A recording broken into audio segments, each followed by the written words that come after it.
no queremos que termine el 2016 sin escuchar un balance de lo que han estado ustedes observando, valga el doble uso de la expresión de la palabra, precisamente en los diferentes índices delictivos del país. Lo platicamos contigo a lo largo del año, ya sea por región, ya sea nacional. ¿Cómo observas tú? Ya escuchamos a Isabel Miranda, vamos a escuchar también a otros puntos de vista de otros observadores ciudadanos que le van dando pues más o menos un equilibrio a las cifras del gobierno federal. ¿Cómo para el Observatorio Nacional Ciudadano estamos terminando en el 2016 en materia de incidencia delictiva? Mira, creo que el primer y el principal punto que tenemos que resaltar pues es que este año termina como un año de gran violencia. Desafortunadamente el 2016 nos deja insatisfechos en cuanto a resultados. Si nosotros hacemos un análisis del número de homicidios que estamos teniendo en el país y no solo de esto, sino también del hecho de que el homicidio, que hasta hace algunos años estaba mucho más concentrado en las entidades, pues hoy como delito es un delito que encontramos pues repartido prácticamente en más de la mitad del país. Por lo tanto, a la hora de hacer un análisis, como siempre, pues hay que tratar de entender que no es lo mismo lo que se ve en el panorama nacional de lo que sucede por regiones o de lo que puede suceder en entidades o incluso por zonas de las mismas entidades. Pero creo que sí podríamos destacar que es un año que termina con una alza importante en la violencia, que nos presenta un panorama bastante desalentador en términos de una carencia de un proyecto, de una política que verdaderamente vaya a tener efectos y lograr reducir esta situación que estamos viviendo, y que tenemos un mayor número de entidades que están siendo las que hacen que estos números estén tan elevados. O sea, más estados que se están sumando a los que ya conocemos como Guerrero, como Michoacán, como Tamaulipas en su momento, como, pues, ¿qué será? Pues hasta la Ciudad de México, el Estado de México, que se metieron en cuestión de secuestros en malos números. O sea, más estados, está creciendo, se está expandiendo. Exactamente, mira, sencillamente tomemos el caso Colima. Colima. Es una entidad que este año pues ha estado al centro del elevado número de homicidios. Si nosotros pensamos en los datos que teníamos sobre Colima hasta hace algunos años, pues era una entidad que ya presentaba una descomposición, porque ya pues se encontraba entre los primeros 5 lugares en robo a casa habitación, en robo a negocio, pero el homicidio, sea porque la incidencia era menor, sea también porque tenemos una menor calidad de registros, es decir, aparentemente pues había un manejo de la información muy discrecional por las anteriores autoridades, los números no eran alarmantes, al contrario, y hoy pues Colima cierra como la entidad número 1 en tasas a nivel nacional en materia de homicidio.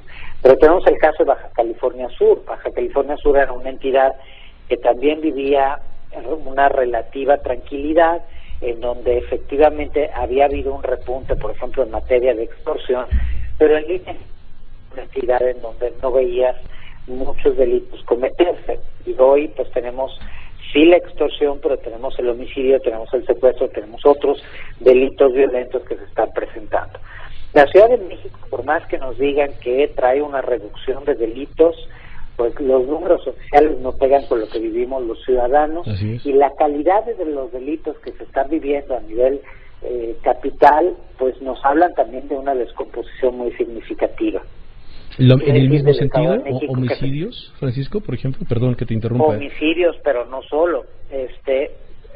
Lo que yo destacaría en la Ciudad de México no es nada más que el número de homicidios se encuentra en las tasas más altas de los últimos años, sino también que, por ejemplo, el tema del robo a casa habitación o el robo con violencia, si bien ha venido disminuyendo, pues la Ciudad de México sigue siendo la segunda entidad en tasas con el mayor número de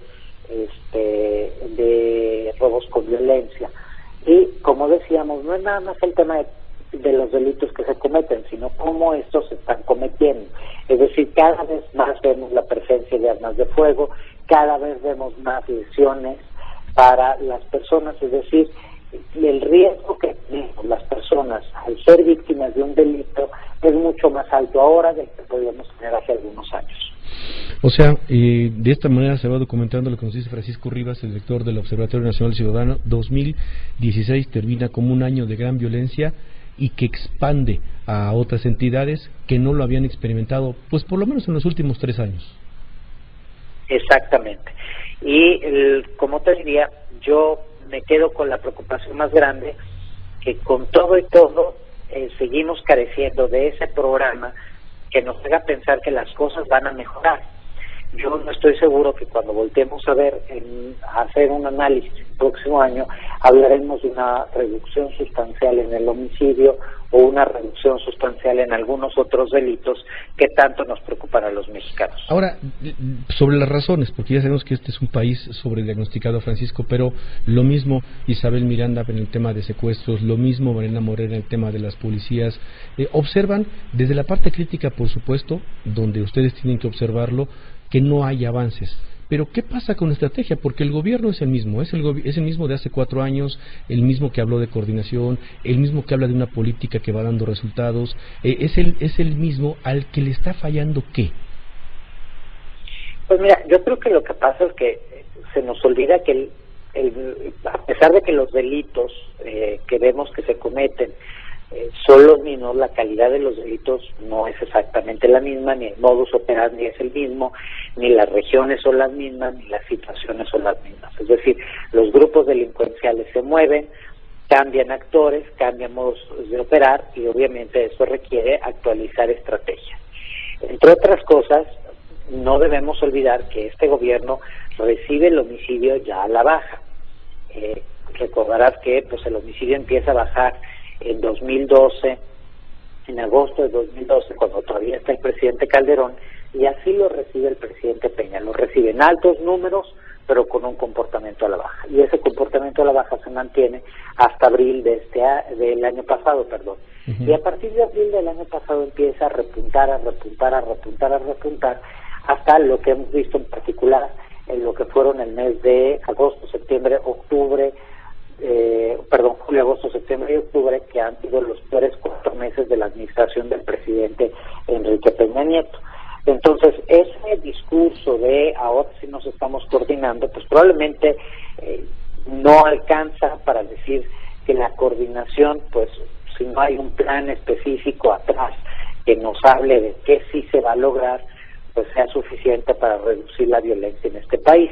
Y el otro aspecto que yo destacaría con mucha puntualidad es que por más que escuchamos de detenciones de bandas, por más que escuchamos de detenciones de capos, yo no tengo la impresión de que realmente estemos pegándole al dinero de los delincuentes.